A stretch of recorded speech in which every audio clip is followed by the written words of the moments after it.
Looking at our world from a theological perspective. This is the Theology Central Podcast, making theology central.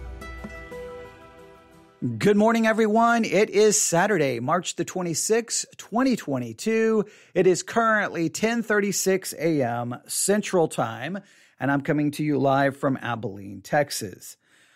I thought this morning I would come up here to where I do the live broadcast here in my home, the upstairs room, and just go live for a few minutes to at least inform you of an archaeological discovery that some are claiming is one of the biggest archaeological discoveries as far as the Bible is concerned in recent history. Now, whenever I see stories like this, I always want to at least turn on the microphone to inform everyone, but I always offer a warning. So here's what we're going to do. We have a discovery here, an archaeological discovery that pertains to the name of God, and it would have some major ramifications in how we understand maybe things in the Bible, right? There's lots of different possible ramifications from this archaeological discovery. But I always tell people whenever these things happen is, first of all, slow down, wait, breathe before you start maybe stepping up behind the pulpit and saying something about it, or you start posting things on social media about it. And here's the reason why. So many times the initial thinking about an archaeological discovery will be one way, and then it'll be 6 months, a year later that you'll get kind of a follow-up report. Usually you have to go search for it, where we find out, well, it didn't turn out to be exactly what we thought. It didn't turn out to be as significant as we thought. The first reaction is always these big headlines, and everybody's like, oh, they've proven this. They've discovered this. And then a year later, well, it didn't quite turn out to be the way it is. So I'm going to give you the information, and what I want you to do is continue to follow and see if this turns out to be as significant as at least this one story is making it out to be. Now, in some cases, what happens is a story gets released and you find out that it's not actually a new discovery. It's actually an old discovery with a new news release. And it's kind of like, well, wait a minute. I thought this was already talked about. I have not done any additional research here. I'm just bringing this to your attention, and we will have to figure out, is this an older discovery being talked about again? Is this a new discovery? Like, what is going on? And then what is its possible significance? And I just want you to be aware of it, all right? So here's what happened. I woke up this morning, and I see the following headline: Cursed Treasure, Tiny Hebrew Curse Tablet, including name of God, uncovered by archaeologists.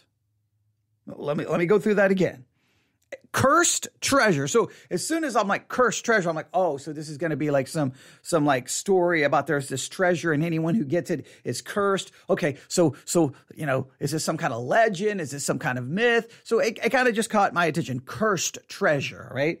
But then I saw tiny Hebrew curse tablet. I'm like, oh, so a Hebrew curse tablet. I wonder, is this some ancient Hebrew practice? Oh, okay, this could be interesting. And then I saw name of God, and I'm like, oh, this is getting interesting.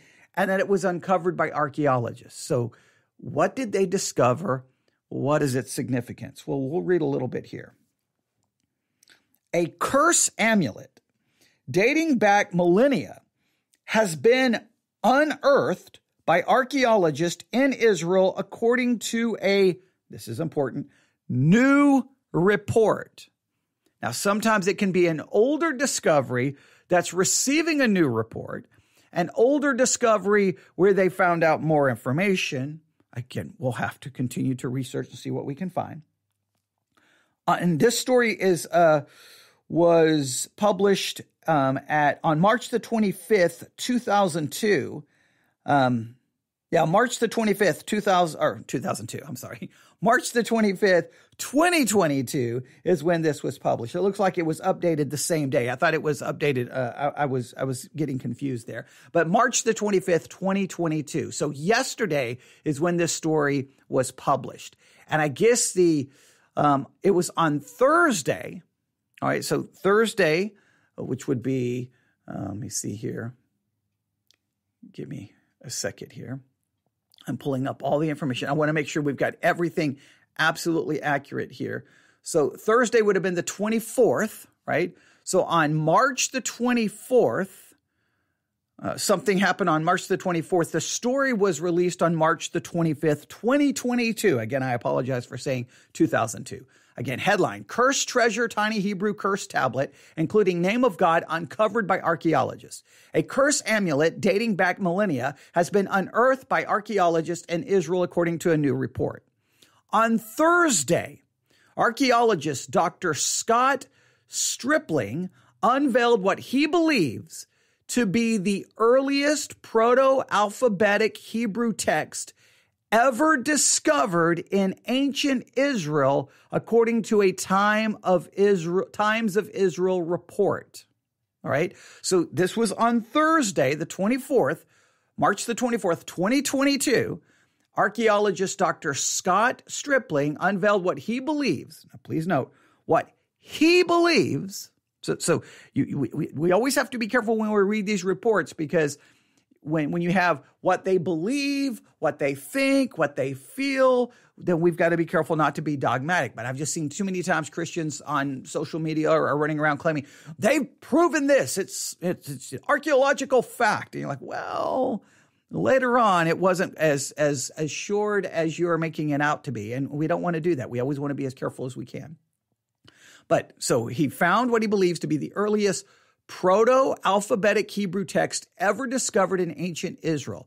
And this is according to a report from the Times of Israel. All right, now here's a picture of the tablet. It's a little small stone, right, kind of like almost like a square. And it says here, okay, I'm just looking at pictures of it. Then underneath it, here we go. It's the text found on a tiny 2 centimeter by 2 centimeter folded lead amulet also featured the name of God written as YHWH in our alphabet. Now, stay with me. This is very important. The text is found on a tiny 2 centimeter by 2 centimeter folded lead amulet. Also featured the name of God written as YHWH in our alphabet. Now we're going to talk about that YHWH. You're probably familiar with that. You probably even may know what it is, but we'll give you a little more information here in a minute. Classified as a curse object, the artifact was unearthed, and they describe where all the location, and they give a lot of I guess it's significant here. It's would be Mount Ebal, Ebal, which is one of the 2 mountains near the city of Nablus in the West Bank. Mount Ebal is referred to as a place of curse in Deuteronomy 11:29. Deuteronomy is the 5th book of the Hebrew Bible Old Testament. So if it's a place of curse, they find a quote unquote a curse object. It has the name of God written in our alphabet, YHWH, near Mount Ebal, which is referred to as a place of curses in Deuteronomy. You see now now we're getting a lot of connection with biblical idea, the name of God. We have a lot of things going on. Stripling, who's director of basically looking for this, for the Associates for Biblical Research. So he's the director of excavations for the Associates for Biblical Research. Please note biblical research, and in his teams dating back, and they're talking all the different things they continue to look for. He says, I believe the amulet dates to the late Bronze II age, or as early as 1400 BC, Stripling told the Jerusalem Post. This is earlier than many skeptics believe the Bible existed, he added. If further analysis confirms this age, the ancient artifact would be one of the most significant discoveries in biblical archaeology in many decades. Now, please note, the key here is the further analysis has to confirm the age. So you can't make any dogmatic claim right now, right? You can't make any dogmatic assertion right now. You can say, here's something else that proves the Bible. They've got to confirm the age. And until that happens, we can't make any dogmatic assertion. Indeed, the tablet would be marked, if it turns out that it can be dated back as early as 1400 BC. The tablet would be marked as the earliest known artifact to mention God in the land of Israel. That would be significant. The finding would also prove Israelite literacy goes back even further than researchers initially thought. This is significant because if Israelites were literate when they entered the Holy Land, then they could have documented events in the Bible as they happened. This is the text you find only every 1,000 years, said a professor for one of the universities, and he told that to the Times of Israel. And to see here, the person who said this is a text you only find every 1,000 years, was one of the researchers who helped decipher the inscription of the folded lead tablet using high-tech scans conducted by the Academy of Sciences. The scans uncovered an ancient proto-alphabetic Hebrew text comprising 40 letters. In the writings, which are centuries older than any known Hebrew inscription from ancient Israel, the word cursed appeared 10 times. They go on to say the inscription read something like, cursed, cursed, cursed, cursed by the God, YHWH, you will die cursed, cursed you will surely die, cursed by YHWH, cursed, cursed, cursed. Stripling's team first discovered the tablet in 2020 and thinks the find will have enormous implications that will reverberate for many years to come. Please note, it was discovered in 2020. March 2022, on Thursday, is when they unveiled this discovery. So they've had it for 2 years, but they still haven't confirmed dating. So now hopefully they can date it, and hopefully if it is true that it goes back to that early period, again, the key that they would need it to go to, it would have to date back to around 1400 BC. If that occurs, this would be earlier than many skeptics believe the Bible existed. It would also it would be the earliest known artifact to mention God in the land of Israel. It would also prove that Israelite literacy goes back even further than researchers initially thought. And this is significant because if Israelites were literate when they entered the Holy Land, then they could have documented events in the Bible as they happened. So everything hinges on the dating of this tablet. Everything hinges on that. When will we find out? Well, I don't know. They don't give us any time. Well, when is testing scheduled? When will testing be revealed? Well, we don't know anything right now. So just be careful not to make some claim that we cannot in any way back up. Because I just see that happen too many times. But it could be a very, again, they're claiming it could be one of the most significant discoveries in recent, decades. You can draw your own conclusion about that. If you want to find more, and you can, it looks like there's a couple of places reporting this. The U.S. Sun, the Sun.com, the Sun.com, or the U.S. Sun, S-U-N. I don't know much about that publication. You could possibly call that into question, but they're pulling their information from Times of Israel, and the Jerusalem Post. So we have the Sun, basically. We have the Times of Israel and Jerusalem Post. I would challenge you to grab everything you can find and look for whatever claims they make about this tablet. There will be those who will make counterclaims. Whenever it comes to archaeological discoveries and it's significant, Christians will make one claim, the world will make another. When the world finds archaeological discoveries that they say call into question the validity of the Bible, they have their claims, and then people on the other side will make their claims. And sometimes it can be hard trying to figure out what the truth is. It's someone just said they also found it on the Houston Chronicle. All right. So I guess it's probably going to show up in a number of places. But you can track down, read as many reports as you can. This is always what I tell people. Read as many reports as you can. Those who are like, this is the greatest biblical discovery in the history of mankind. This proves the Bible. This is it. And find those who are like, no, it doesn't actually mean that. Read everything so that you don't end up saying something that's not accurate or not true. This is a wait and see situation. This is a wait and see, but this is very important. All right. Let's see. Do you know this word? Right? Do you know this word? Right? Let's see if I'm going to make sure, try to turn this into kind of a brief lesson here. Do you know this word? Tetragrammaton.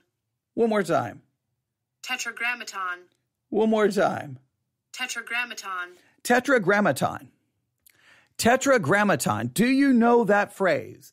Tetragrammaton. You may want to write that down. Tetragrammaton. Tetra. Tetragrammaton. Grammation. Tetragrammaton. Tetragrammaton is the Hebrew name of God transliterated in 4 letters as YHWH or JHVH and articulated as either Yahweh or, now some will say Jehovah. Most will argue you should not say Jehovah because there's no J sound. It would be Yehovah. So is that Yahweh or Jehovah? So, but the Tetragrammaton is the Hebrew name of God transliterated into 4 letters. Well, the tablet found has the letters YHWH. YHWH. This becomes very important. Now, let me give some information here. In the Hebrew scriptures, the name of God recorded as YHWH. So where did the name Jehovah come from? Ancient Hebrew did not use vowels in its written form. The vowels were pronounced in spoken Hebrew, but were not recorded in written Hebrew. The appropriate vowel sounds of words were passed down orally. As a result, when ancient Hebrew is studied, scholars and linguists often do not know with absolute confidence how certain Hebrew words were pronounced. This particularly becomes an issue when studying the Hebrew name of God, written in the Hebrew scriptures as YHWH, also known as, what is it known as, class? The Tetragrammaton. The Tetragrammaton, all right? So it's also known as that. So again, written out YHWH, also known as the Tetragrammaton. Despite much study and debate, it is still not universally agreed upon how the Hebrew name for God, YHWH, was pronounced. Some prefer, and then you get into all these different pronunciations, Yahweh, Yahweh, Yehovah, all kinds. Some will even argue for Jehovah. There's all these different arguments. Exactly how was it pronounced? As you can see, virtually everything is up for debate. Should YHWH be pronounced with 3 syllables or 2 syllables? Should the vowels be borrowed from Elohim or Adonai? Should the W be pronounced with more of a W sound or more of a V sound? It is not the purpose of this article to settle the debate. Rather, it is the purpose of this article to discuss the use of Jehovah. The vast majority of Jewish and Christian biblical scholars and linguists do not believe Jehovah to be the proper pronunciation of YHWH. There is no J sound. There's no true J sound in ancient Hebrew. Even the Hebrew letter would be VAV, Vav, which is transliterated as the W in YHWH, is said to have originally had a pronunciation closer to a W than the V of Jehovah. So it would be Jehovah. In other words, Jehovah, the V would have a W sound.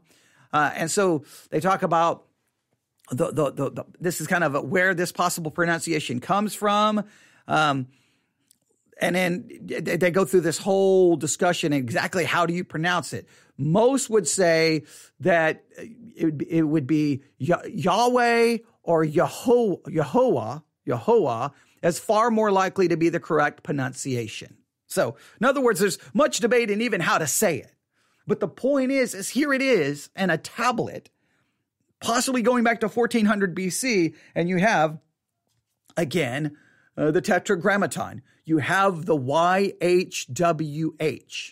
You have the YHWH. People can debate how to pronounce it, but the Tetragrammaton, it would be found then on a tablet dating 1400 BC, would be one of the earliest documents of God in Israel, and would possibly show literacy, the ability to write. It would show it possibly connected to cursed, found near this mountain, which is mentioned in Deuteronomy 11. You would have a lot of things coming together, a lot of concepts coming together. And I will post in the Discord channel, I will post the news article, and I will post this article on, do we say Jehovah is the true name of God, or would be Yehovah? We wouldn't say Jehovah, Yehovah, like, because the V shouldn't have a V sound, all of these different things. As this article concludes, in conclusion, it is highly unlikely that Jehovah is the correct pronunciation of YHWH. Further, it is far more important to know God through faith in Christ than to know the correct pronunciation of his name in Hebrew. And remember, part of the problem is the Jews would not write out the full name of God. They would leave things out because they felt that it was even wrong to write out the full name of God. So we may not know exactly how to pronounce it, and people will have that debate. I mean, people will go crazy with these kinds of things. They'll find these little, like, kind of these side issues and make them the biggest issues in the world. What we're looking for is this tablet, can it be dated to 1400 BC? And if it can, what does that possibly prove as far as from a biblical perspective? Does it prove, obviously it would prove writing exists. Does it prove they had the ability to write, which could obviously make arguments for being able to record the events of the Bible? You have the name of God there. You have a lot of possibly connected to Deuteronomy. You have a lot of interesting connections. How significant will this all turn out to be? Only time will tell. I'm not going to sit here and hype it. I'm not going to use any hyperbole. I will say this. This is a very fascinating and interesting discovery that requires some further testing to see if we can date it. Once it's dated, and there's no dispute on the debate, that's going to be the problem. If this side says it's dated 1400 BC and another argument says, no, that's wrong, well, then you can't be, but if we can, in other words, you can't be dogmatic. But if there's agreement upon it, then the implications from that will have to be articulated by those who have studied biblical archaeology and connected the writing of Scripture. Those who've studied those kinds of areas can then be like, so here's what we can take from this. Here's what we can't conclude. Here's what we can conclude. But we'll see. What frustrates me is these stories show up and then there's, are we going to get a follow-up anytime soon? Who knows? So someone will see this, some pastor in many cases, will stand behind the pulpit and then preach this or mention this archaeological discovery as if it's a fact.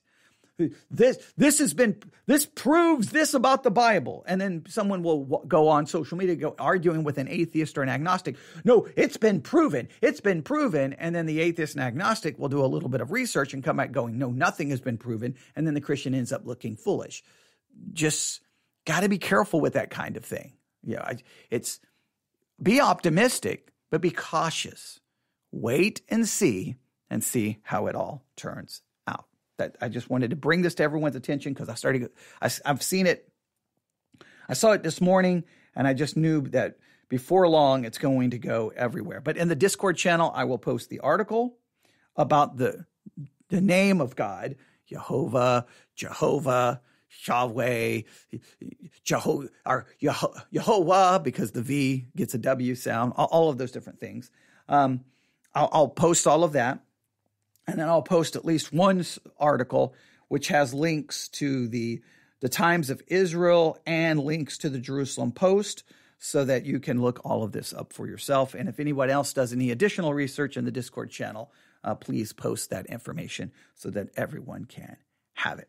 If you hear people talking about it, if you hear it mentioned in a sermon, or if you hear other Christian podcasts talking about it, please let me know, because there's probably people who have far more knowledge in this area than I do. I don't have a lot of knowledge when it comes to some of these archaeological time frame issues and the significance of them. This is by no means in an area of strength for me. So if we hear others talk about it, we'll bring it. I'll bring it to you as soon as I get it, or point you to their sources and other sources so that you can do more research, just so that you're well informed.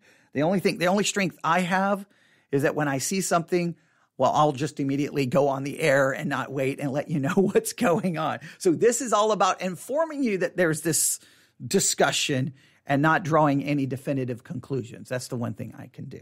All right, I'll stop right there. I probably will not be back on the air till later this evening.